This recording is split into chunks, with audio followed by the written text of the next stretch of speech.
بسم اللہ الرحمن الرحیم۔ اعوذ باللہ من الشیطان الرجیم، بسم اللہ الرحمن الرحیم۔ السلام علیکم۔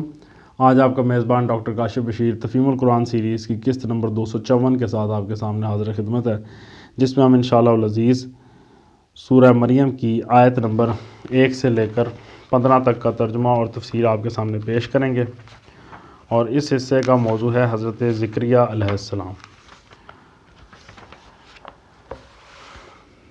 سورہ مریم مکی صورت ہے اور اس میں 98 آیات ہیں اور 6 رکوع ہیں۔ بسم اللہ الرحمن الرحیم۔ کاف ہا یا عین صاد۔ ذکر رحمت ربک عبدہ زکریا۔ ترجمہ ذکر ہے اس رحمت کا جو تیرے رب نے اپنے بندے زکریا پر کی تھی۔ ذکر ہے، اس حوالے سے تفسیر میں آیا کہ تقابل کے لیے سورہ آل عمران کے رکوع نمبر 4 کو پیش نظر میں رہے، جس میں یہ قصہ دوسرے الفاظ میں پہلے بھی بیان ہو چکا ہے۔ آیت میں آیا کہ اس رحمت کا جو تیرے رب نے اپنے بندے زکریا پر کی تھی۔ تفسیر میں آتا ہے کہ حضرت زکریا جن کا ذکر یہاں ہو رہا ہے حضرت ہارون کے خاندان سے تھے، اور ان کی پوزیشن ٹھیک سمجھنے کے لیے ضروری ہے کہ بنی اسرائیل کے نظام کہانت یعنی پریسٹ ہوڈ کو اچھی طرح سمجھ لیا جائے۔ فلسطین پر قابض ہونے کے بعد بنی اسرائیل نے ملک کا انتظام اس طرح کیا تھا کہ حضرت یعقوب علیہ السلام کی اولاد کے 12 قبیلوں میں تو سارا ملک تقسیم کر دیا گیا، اور 13واں قبیلہ یعنی لاوی بن یعقوب کا گھرانہ مذہبی خدمات کے لیے مخصوص رہا۔ پھر بنی لاوی میں سے بھی اصل وہ خاندان جو مقدس میں خداوند کے آگے بخور جلانے کی خدمت اور پاک ترین چیزوں کی تقدیس کا کام کرتا تھا، حضرت ہارون کا خاندان تھا۔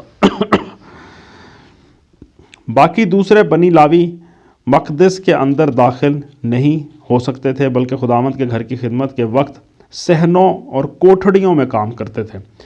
سبت کے دن اور عیدوں کے موقع پر سوختنی قربانیاں چڑھاتے تھے اور مقدس کی نگرانی میں بنی ہارون کا ہاتھ بٹاتے تھے۔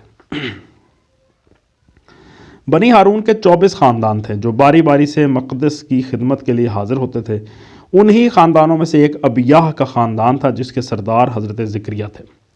اپنے خاندان کی باری کے دنوں میں یہی مقدس میں جاتے اور خداوند کے حضور بخور جلانے کی خدمت انجام دیتے تھے، اور اس حوالے سے بائبل کا باب نمبر 23 اور 24 میں کافی تفصیل آئی ہے۔ اذ نادا ربہ نداء خفیہ۔ ترجمہ جبکہ اس نے اپنے رب کو چپکے پکارا۔ قال ربی انی وہن العظم منی واشتعل الراس شیبا ولم اکن بدعائک ربی شقیہ۔ ترجمہ اس نے عرض کیا، اے پروردگار میری ہڈیاں تک گھل گئی ہیں اور سر بڑھاپے سے بھڑک اٹھا ہے۔ اے پروردگار میں کبھی تجھ سے دعا مانگ کر نامراد نہیں رہا۔ وَإِنِّي خِفْتُ الْمَوَالِيَ مِنْ وَرَائِي وَكَانَتِ امْرَأَتِي عَاقِرًا فَهَبْ لِي مِنْ لَدُنْكَ وَلِيًّا۔ ترجمہ مجھے اپنے پیچھے اپنے بھائی بندوں کی برائیوں کا خوف ہے اور میری بیوی بانجھ ہے، تو مجھے اپنے فضل خاص سے ایک وارث عطا کر دے۔ تفسیر میں آتا ہے مطلب یہ ہے کہ ابیہ کے خاندان میں میرے بعد کوئی ایسا نظر نہیں آتا جو دینی اور اخلاقی حیثیت سے اس منصب کا اہل ہو جسے میں سنبھالے ہوئے ہوں۔ آگے جو نسل اٹھتی نظر آ رہی ہے اس کے لچھن بگڑے ہوئے ہیں۔ یرثنی و یرث من آل یعقوب واجعلہ ربی رضیہ۔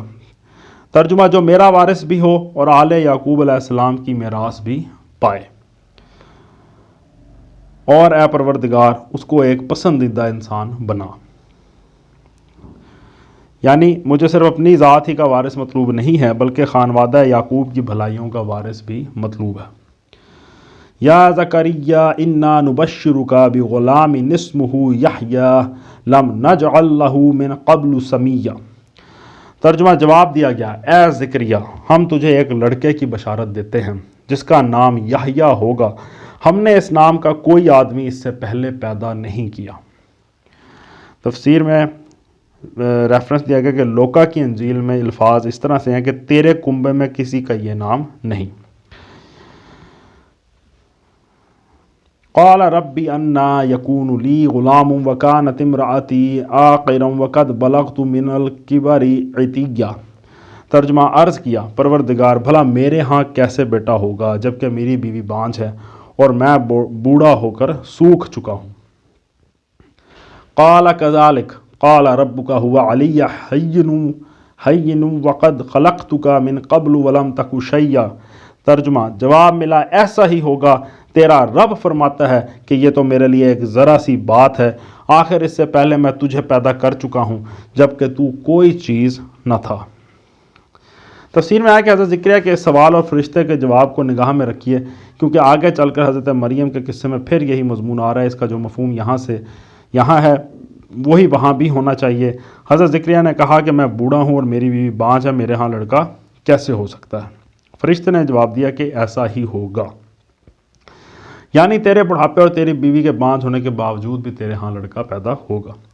اور پھر اس نے اللہ تعالیٰ کی قدرت کا حوالہ دیا کہ جس خدا نے تجھے نیست سے ہست کیا، اس کی قدرت سے یہ بات بعید نہیں ہے کہ تجھ جیسے شیخ فانی سے ایک ایسی عورت کے ہاں اولاد پیدا کر دے جو عمر بھر بانجھ رہی ہو۔ قال رب اجعل لی آیہ قال آیاتک اللہ تکلم الناس ثلاث لیال سویہ۔ ترجمہ زکریا نے کہا، پروردگار میرے لیے کوئی نشانی مقرر کر دیں۔ فرمایا تیرے لیے نشانی یہ ہے کہ تو پیہم 3 دن لوگوں سے بات نہ کر سکے۔ فخرج علی قومہ من المحراب فاوحی الیہم ان سبحوا بکرۃ وعشیہ۔ ترجمہ چنانچہ وہ محراب سے نکل کر اپنی قوم کے سامنے آیا اور اس نے اشارے سے ان کو ہدایت کی کہ صبح و شام تسبیح کرو۔ تفسیر میں آتا ہے اس واقعے کی جو تفصیلات لوقا کی انجیل میں بیان ہوئی ہیں انہیں ہم یہاں نقل کر دیتے ہیں تاکہ لوگوں کے سامنے قرآن کی روایت کے ساتھ مسیحی روایت بھی رہے۔ درمیان میں اب یہاں سے مسیحی روایت شروع ہو رہی ہے جو لوقا میں آئی ہے۔ یہودیہ کے بادشاہ ہیرودیس کے زمانے میں ابیہ کے فریق سے زکریا نام کا ایک کاہن تھا اور اس کی بیوی ہارون کی اولاد میں سے تھی اور اس کا نام الیزابیتھ یا الیشبا تھا، اور وہ دونوں خدا کے حضور راست باز اور خداوند کے سب احکام و قوانین پر بے عیب چلنے والے تھے، اور ان کی اولاد نہ تھی کیونکہ الیشبا بانجھ تھی اور وہ دونوں عمر رسیدہ تھے۔ جب وہ خدا کے حضور اپنے فریق کی باری پر کہانت کا کام انجام دیتا تھا تو ایسا ہوا کہ کہانت کے دستور کے موافق اس کے نام کا قرعہ نکلا کہ خداوند کے مقدس میں جا کر خوشبو جلائے، اور لوگوں کی ساری جماعت خوشبو جلاتے وقت باہر دعا کر رہی تھی کہ خداوند کا فرشتہ خوشبو کے مذبح کی دہنی طرف کھڑا ہوا اور اس کو دکھائی دیا، اور زکریا دیکھ کر گھبرایا اور اس پر دہشت چھا گئی۔ مگر فرشتے نے اس سے کہا، اے زکریا خوف نہ کر، کیونکہ تیری دعا سن لی گئی ہے، اور اس دعا کا ذکر جو ہے وہ بائبل میں نہیں ہے۔ تیرے لیے تیری بیوی الیشبا کا بیٹا ہوگا، تو اس کا نام یوحنا یعنی یحییٰ رکھنا، اور تجھے خوشی و خرمی ہوگی اور بہت سے لوگ اس کی پیدائش کے سبب سے خوش ہوں گے کیونکہ وہ خداوند کے حضور میں بزرگ ہوگا۔ سورہ آل عمران میں اس کے لیے لفظ سیدن استعمال ہوا ہے۔ اور ہرگز نہ میں اور نہ کوئی اور شراب پیے گا، اور اپنی ماں کے بطن ہی سے روح القدس سے بھر جائے گا، اور بہت سے بنی اسرائیل کو خداوند کی طرف جو ان کا خدا ہے پھیرے گا، اور وہ ایلیا کی روح اور قوت میں اس کے آگے آگے چلے گا کہ والدوں کے دل اولاد کی طرف اور نافرمانوں کو راست بازوں کی دانائی پر چلنے کی طرف پھیرے اور خداوند کے لیے ایک مستعد قوم تیار کرے۔ زکریا نے فرشتے سے کہا، میں اس بات کو کس طرح جانوں کیونکہ میں بوڑھا ہوں اور میری بیوی عمر رسیدہ ہے؟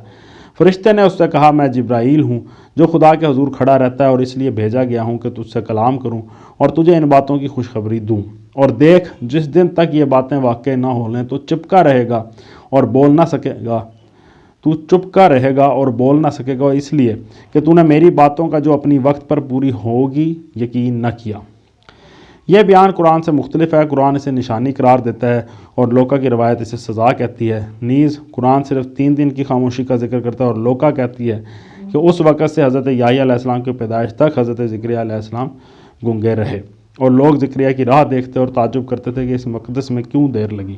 جب وہ باہر آیا تو ان سے بول نہ سکا، پس انہوں نے معلوم کیا کہ اس نے مقدس میں رویات دیکھی ہے، اور وہ ان سے اشارے کرتا تھا اور گونگا ہی رہا۔ لوکا کا باب نمبر 1 آیت نمبر 5 سے 22 تک کا یہ آپ کے سامنے رکھا ہے معاملہ۔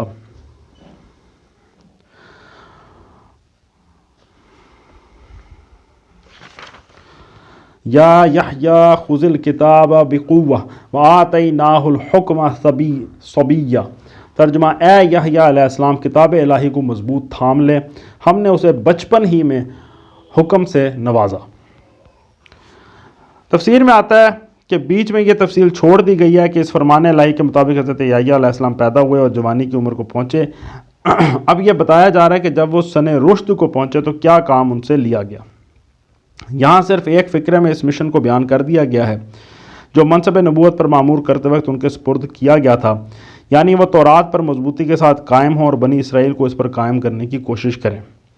پھر آیت میں لفظ حکم آیا۔ حکم یا حکم یعنی قوت فیصلہ، قوت اجتہاد، تفقہ فی الدین، معاملات میں صحیح رائے قائم کرنے کی صلاحیت اور اللہ کی طرف سے معاملات میں فیصلہ دینے کا اختیار۔ وَحَنَانًا مِن لَّدُنَّا وَزَكَاةً وَكَانَ تَقِيًّا۔ ترجمہ: اور اپنی طرف سے اس کو نرم دلی اور پاکیزگی عطا کی اور وہ بڑا پرہیزگار۔ نرم دلی، اصل میں لفظ حنان استعمال ہوا ہے جو قریب قریب مامتا کا ہم معنی ہے، یعنی ایک ماں کو جو غائب درجے کی شفقت اپنی اولاد پر ہوتی ہے اور جس کی بنا پر وہ بچے کی تکلیف پر تڑپ اٹھتی ہے۔ وہ شفقت حضرت یحییٰ علیہ السلام کے دل میں بندگان خدا کے لیے پیدا کی گئی تھی۔ وَبَرًّا بِوَالِدَيْهِ وَلَمْ يَكُنْ جَبَّارًا عَصِيًّا۔ ترجمہ: اور اپنے والدین کا حق شناس تھا، وہ جبار نہ تھا اور نہ نافرمان۔ وَسَلَامٌ عَلَيْهِ یوم ولد ویوم یموت ویوم یبعث حیا۔ ترجمہ: سلام اس پر جس روز کے وہ پیدا ہوا اور جس دن وہ مرے اور جس روز وہ زندہ کر کے اٹھایا جائے۔ تفسیر میں آتا ہے حضرت یحییٰ علیہ السلام کے جو حالات مختلف انجیلوں میں بکھرے ہوئے ہیں انہیں جمع کر کے ہم یہاں ان کی سیرت پاک کا ایک نقشہ پیش کرتے ہیں جس سے سورہ آل عمران اور اس سورہ کے مختلف اشارات کی توضیح ہوگی۔ لوکا کے بیان کے مطابق حضرت یحییٰ علیہ السلام حضرت عیسیٰ علیہ السلام سے 6 مہینے بڑے تھے۔ ان کی والدہ حضرت عیسیٰ علیہ السلام کی والدہ آپس میں قریبی رشتہ دار تھیں۔ تقریباً 30 سال کی عمر میں وہ نبوت کے منصب پر عملاً معمور ہوئے اور یوحنا کی روایت کے مطابق انہوں نے شرق اردن کے علاقے میں دعوت الی اللہ کا کام شروع کیا۔ وہ کہتے تھے، جیسا کہ یوحنا میں آیا ہے باب نمبر 1 آیت نمبر 23 میں بیابان میں ایک پکارنے والے کی آواز ہوں کہ تم خداوند کی راہ کو سیدھا کرو۔ مرکز کا بیان ہے کہ وہ لوگوں سے گناہوں کی توبہ کراتے تھے اور توبہ کرنے والوں کو بپتسمہ دیتے تھے، یعنی توبہ کے بعد غسل کراتے تھے تاکہ روح اور جسم دونوں پاک ہو جائیں۔ یہودیہ اور یروشلم کے بکثرت لوگ ان کے معتقد ہو گئے تھے اور ان کے پاس جا کر بپتسمہ لیتے تھے۔ مرکز کے باب نمبر 1 آیت نمبر 4 سے 5 میں یہ آیا ہے۔ اسی بنا پر ان کا نام یوحنا بپتسمہ دینے والا یعنی جان دا بیپٹسٹ مشہور ہو گیا تھا۔ عام طور پر بنی اسرائیل ان کی نبوت تسلیم کر چکے تھے اور اس کا ریفرنس ہے متی کا باب نمبر 21 آیت نمبر 26۔ مسیح علیہ السلام کا قول تھا کہ جو عورتوں سے پیدا ہوئے ہیں ان میں یوحنا بپتسمہ دینے والے سے بڑا کوئی نہیں ہوا۔ ریفرنس ہے متی کا باب نمبر 11 آیت نمبر 11۔ پھر آیا کہ وہ اونٹ کے بالوں کی پوشاک پہنے اور چمڑے کا پٹکا کمر سے باندھے رہتے تھے اور ان کی خوراک ٹڈیاں اور جنگلی شہد تھا۔ ریفرنس ہے متی کا باب نمبر 3 آیت نمبر 4۔ اس فقیرانہ زندگی کے ساتھ وہ منادی کرتے پھرتے تھے کہ توبہ کرو کیونکہ آسمان کی بادشاہی قریب آ گئی ہے۔ ریفرنس ہے متی کا باب نمبر 3 آیت نمبر 2۔ یعنی مسیح علیہ السلام کی دعوت نبوت کا آغاز ہونے والا ہے۔ اسی بنا پر ان کو عموماً حضرت مسیح کا ارہاس کہا جاتا تھا اور یہی بات ان کے متعلق قرآن میں کہی گئی ہے جو سورہ آل عمران کی آیت نمبر 39 میں آیا کہ مصدقاً بکلمۃ من اللہ۔ پھر آیا کہ وہ لوگوں کو روزے اور نماز کی تلقین کرتے تھے۔ یہ ریفرنس ہے متی باب نمبر 9 آیت نمبر 14، لوکا کا باب نمبر 5 آیت نمبر 33 اور لوکا کا ہی باب نمبر 11 آیت نمبر 1۔ وہ لوگوں سے کہتے تھے کہ جن کے پاس 2 کرتے ہوں وہ اس کو جس کے پاس نہ ہو بانٹ دے اور جس کے پاس کھانا ہو وہ بھی ایسا ہی کرے۔ محصول لینے والوں نے پوچھا کہ استاد ہم کیا کریں، تو انہوں نے فرمایا جو تمہارے لیے مقرر ہے اس سے زیادہ نہ لینا۔ سپاہیوں نے پوچھا ہمارے لیے کیا ہدایت ہے؟ فرمایا نہ کسی پر ظلم کرو اور نہ حق کسی سے کچھ لو اور اپنی تنخواہ پر کفایت کرو۔ لوکا باب نمبر 3 آیت نمبر 10 سے 14۔ بنی اسرائیل کے بگڑے ہوئے علماء فریسی اور صدوقی ان کے پاس بپتسمہ لینے آئے تو ڈانٹ کر فرمایا اے سانپ کے بچوں، تم کو کس نے جتا دیا کہ آنے والے غضب سے بھاگو؟ اپنے دلوں میں یہ کہنے کا خیال نہ کرو کہ ابراہیم ہمارا باپ ہے، اب درختوں کی جڑوں پر کلہاڑا رکھا ہوا ہے، پس جو درخت اچھا پھل نہیں لاتا وہ کاٹا اور آگ میں ڈالا جاتا ہے۔ ریفرنس ہے متی کا باب نمبر 3 آیت نمبر 7 سے لے کر 10 تک۔ ان کے عہد کا یہودی فرما روا ہیرودونٹی پاس، جس کی ریاست میں وہ دعوت حق کی خدمت انجام دیتے تھے، سر تپا رومی تہذیب میں غرق تھا اور اس کی وجہ سے سارے ملک میں فسق و فجور پھیلا ہوا تھا۔ اس نے خود اپنے بھائی فلپ کی بیوی ہیرودیاس کو اپنے گھر میں ڈال رکھا تھا۔ حضرت یحییٰ علیہ السلام نے اس پر ہیرود کو ملامت کی اور اس کی فاسقانہ حرکات کے خلاف آواز اٹھائی۔ اس جرم میں ہیرود نے ان کو گرفتار کر کے جیل بھیج دیا، تاہم وہ ان کو ایک مقدس اور راست باز آدمی جان کر ان کا احترام بھی کرتا تھا اور پبلک میں ان کے غیر معمولی اثر سے ڈرتا بھی تھا۔ لیکن ہیرودیاس یہ سمجھتی تھی کہ یحییٰ علیہ السلام جو اخلاقی روح قوم میں پھونک رہے ہیں وہ لوگوں کی نگاہ میں اس جیسی عورتوں کو ذلیل کیے دے رہی ہے، اس لیے وہ ان کی جان کے درپے ہو گئی۔ آخرکار ہیرود کی سالگرہ کے جشن میں اس نے وہ موقع پا لیا جس کی وہ طاق میں تھی۔ جشن کے دربار میں اس کی بیٹی نے خوب رقص کیا، جس پر خوش ہو کر ہیرود نے کہا مانگ کیا مانگتی ہے؟ بیٹی نے اپنی فاحشہ ماں سے پوچھا کیا مانگوں؟ ماں نے کہا کہ یحییٰ کا سر مانگ لے۔ چنانچہ اس نے ہیرود کے سامنے ہاتھ باندھ کر عرض کیا مجھے یوحنا بپتسمہ دینے والے کا سر ایک تھال میں رکھوا کر ابھی منگوا دیجیے۔ ہیرودیہ سن کر بہت غمگین ہوا، مگر مجبور تھا کہ محبوبہ کی بیٹی کا تقاضا کیسے رد کر سکتا۔ اس نے فوراً قید خانے سے یحییٰ علیہ السلام کا سر کٹوا کر منگوایا اور ایک تھال میں رکھوا کر رکاسہ کی نظر کر دیا۔ ریفرنس ہے متی باب نمبر 14 آیت نمبر 3 سے 12، مرکز کا باب نمبر 6 آیت نمبر 17 سے 29 اور لوکا کا باب نمبر 3 آیت نمبر 19 اور 20۔ صدق اللہ العلی العظیم۔ الحمدللہ آج ہم نے سورہ مریم کی آیت نمبر 15 تک کا ترجمہ اور تفسیر پر غور کرنے کی کوشش کی ہے۔ اللہ تعالیٰ سے دعا ہے کہ ہمارے جتنے بھی بزرگ دوست بہن بھائی ان کے رشتہ دار دنیا سے چلے گئے، اللہ تعالیٰ ان کی مغفرت فرمائے، ان کے صغیرہ کبیرہ گناہ معاف فرمائے، ان کی اگلی منزلیں آسان فرمائے اور اللہ تعالیٰ ہمیں بھی نیکیوں کے کاموں میں بڑھ چڑھ کر حصہ لینے کی توفیق عطا فرمائے۔ اسی دعا کے ساتھ آپ سے اجازت چاہیں گے، اپنا بہت خیال رکھیں۔ آپ لوگوں کا بہت بہت شکریہ۔ اللہ حافظ۔